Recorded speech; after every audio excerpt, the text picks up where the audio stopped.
والسلام علی سید المرسلین وعلی آلہ واصحابہ اجمعین، اما بعد۔ حصول برکت کے لیے ایک بار درود پاک پڑھ لیں۔ اللہم صلی علی سیدنا و شفیعنا و نبینا و مولانا محمد بارک وسلم، صلاۃ و سلام علیک یا سیدی یا رسول اللہ۔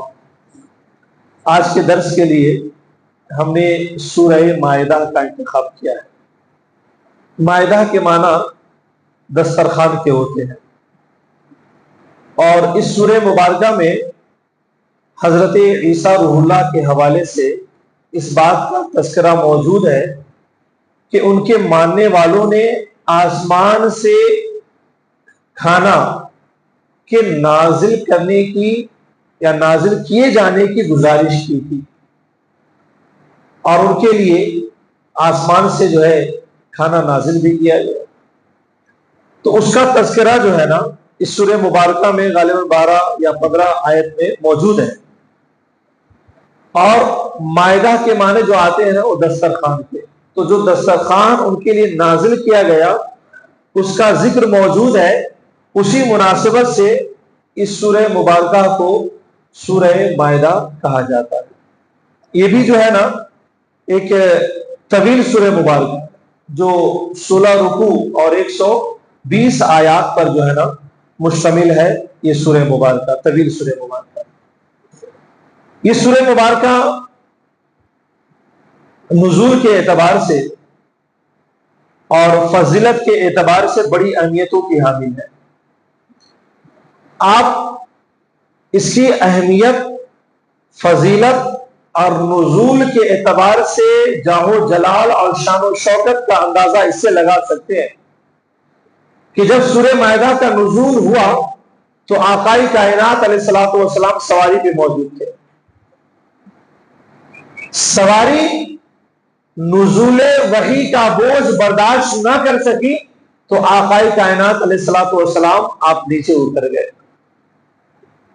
جو آیت کریمہ کے نزول میں جو جاہ و جلال ہے نا، آپ اندازہ لگائیں کہ اسے کوئی اگر برداشت کر سکتا تھا تو صرف آقا کائنات علیہ الصلوۃ والسلام، اور آقا جس جانور پہ بیٹھے ہیں وہ بھی برداشت نہیں کر سکتا تھا، اس لیے آقا کائنات نیچے اتر آئے۔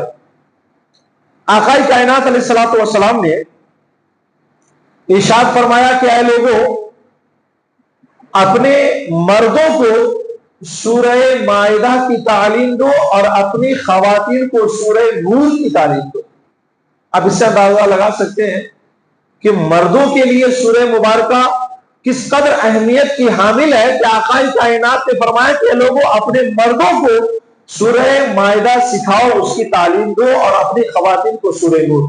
وجہ یہ ہے کہ مردوں کے لیے تنبیہات، وعظ و نصیحت، زجر و توبیخ، ڈانٹ پھٹکار جو سب سے زیادہ کی گئی ہے نا اس سورہ مائدہ میں، اور یہی بات خواتین کے لیے سب سے زیادہ جو کی گئی ہے وہ سورہ نور میں کی گئی ہے۔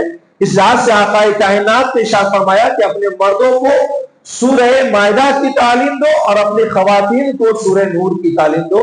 اللہ ہمیں اور آپ کو توفیق دے کہ ہم کوشش کریں کہ سورہ مائدہ کو ترجمے اور تفسیر کے ساتھ پڑھیں، اور ہماری خواتین کو اللہ یہ توفیق دے کہ وہ سورہ نور کو ترجمہ اور تفسیر کے ساتھ مطالعہ میں لائیں۔ اس سورہ مبارکہ کی اہمیت کا ایک اندازہ اور لگائے کہ ایک یہودی نے سیدنا عمر فاروق رضی اللہ تعالیٰ سے فرمایا کہ اے عمر، تمہاری کتاب میں ایک ایسی آیت نازل کی گئی ہے کہ اگر وہ آیت ہماری کتابوں میں ہوتی تو اس آیت کے نزول والے دن کو ہم عید کے طور پر مناتے۔ تو سیدنا عمر فاروق رضی اللہ تعالیٰ نے فرمایا کہ کون سی آیت مبارکہ ہے؟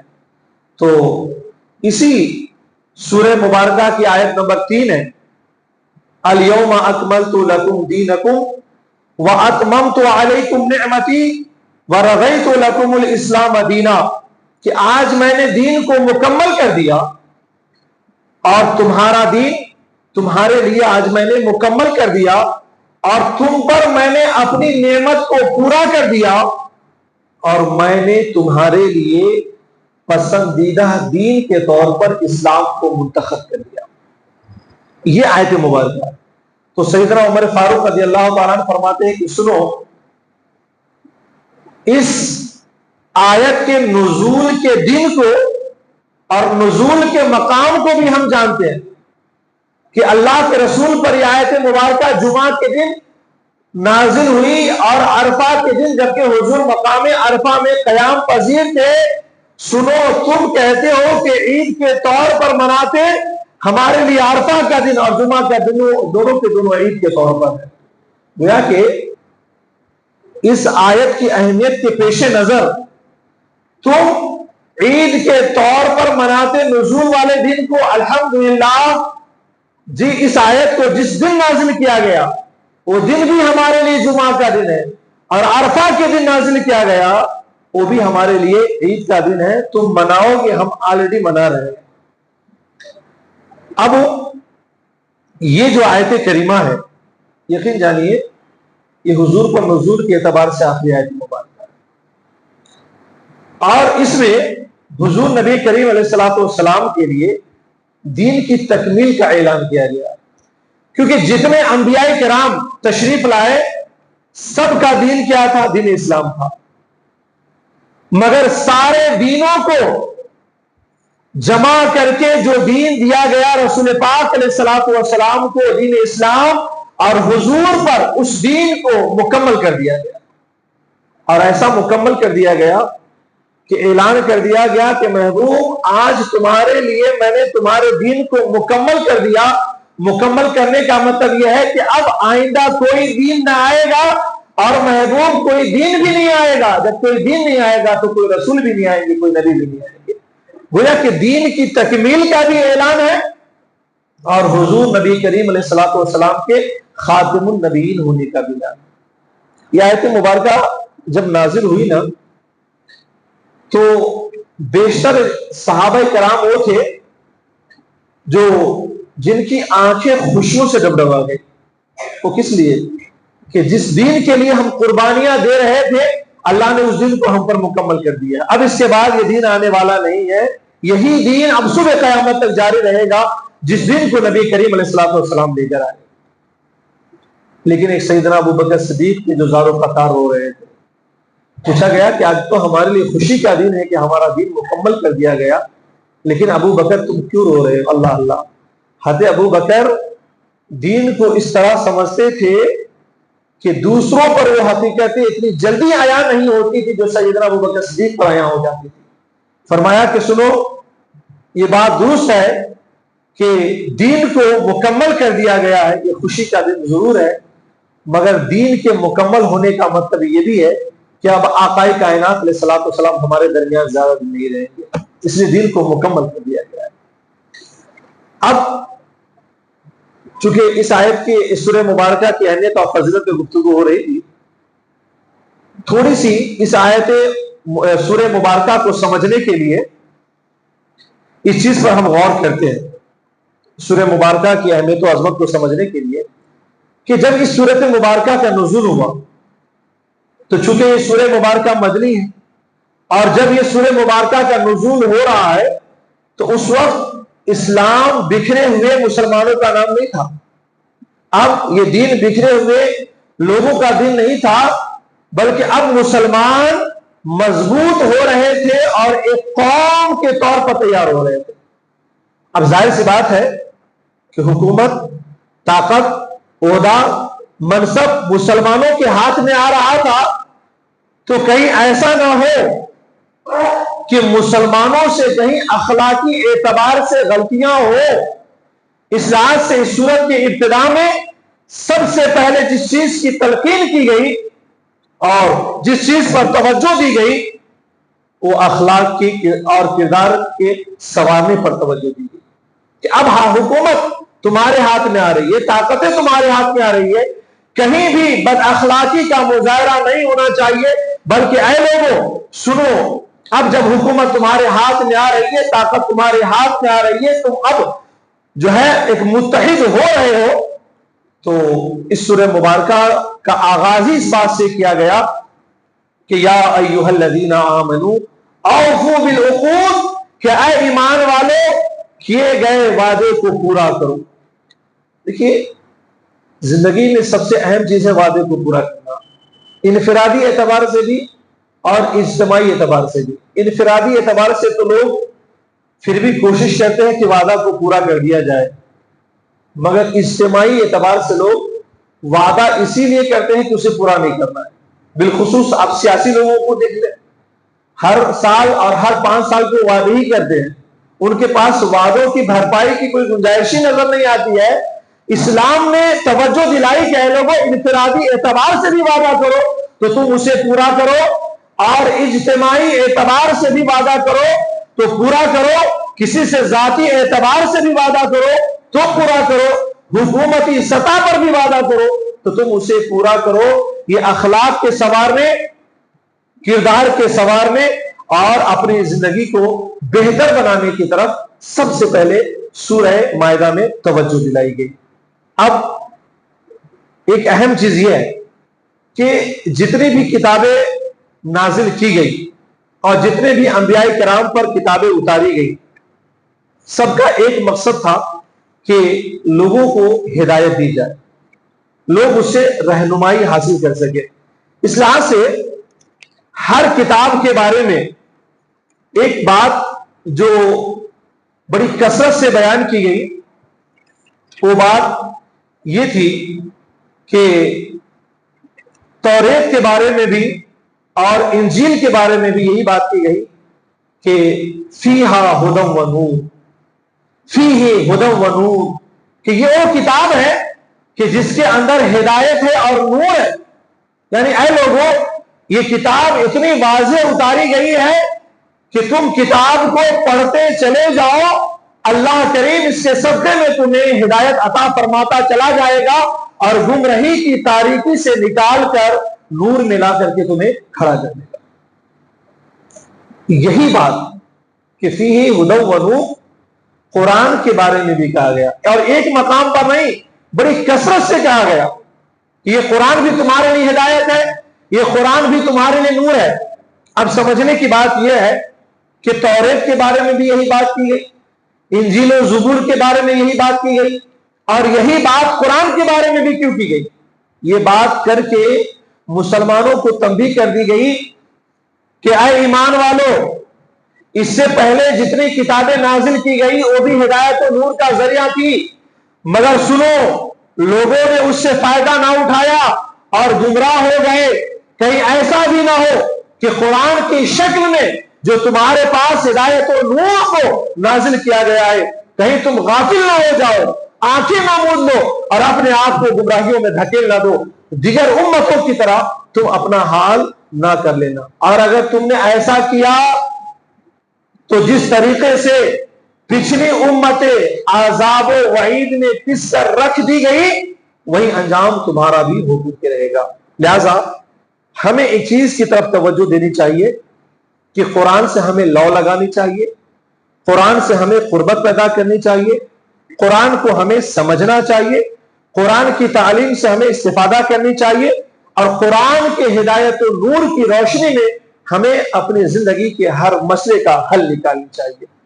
جب تک قرآن سے ہماری وابستگی رہے گی انشاءاللہ اللہ سربلندی بھی عطا فرمائے گا اور زندگی میں بہترین ہدایت و رہنمائی بھی عطا فرمائے گا. اس کے علاوہ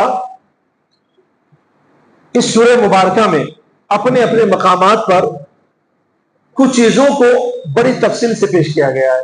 اس میں ہے جیسے کہ حج کے آداب ہے، شاعر اللہ یعنی اللہ کی جو نشانیاں ہیں اس کی تعظیم ہے، شراب اور جوا کی قطعی حرمت، اس کا بھی بیان سورہ مائدہ میں ہے.